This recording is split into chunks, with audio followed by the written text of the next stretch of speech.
3.500 ettari di campi coltivati da circa 120 aziende sono i numeri della risicoltura veneta, parte integrante di un comparto che a livello nazionale è a tutt'oggi il primo in Europa. Eppure il settore attraversa una crisi drammatica. Secondo Coldiretti, dal 2007 ad oggi ha chiuso quasi un'azienda su 5 e la superficie coltivata a riso si è ridotta del 21%.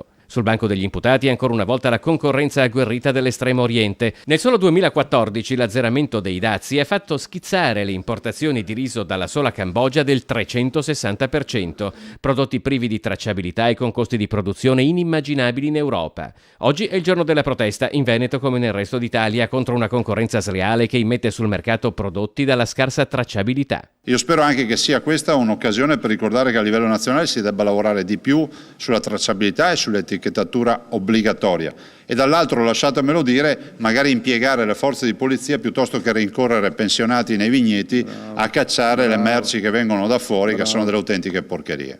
Il riso che arriva dall'estero costa di meno, ma è anche un prodotto per il quale il sistema di allerta rapido europeo ha effettuato quasi una notifica a settimana per presenza di pesticidi e assenza di certificazioni sanitarie. Sicuramente c'è un blocco da fare, c'è da contingentare l'importazione, c'è da in qualche modo rimettere dei dazi, perché a dazio zero non è possibile confrontarsi con un mercato di cui non conosciamo niente, neanche tra l'altro l'eticità da come viene prodotta.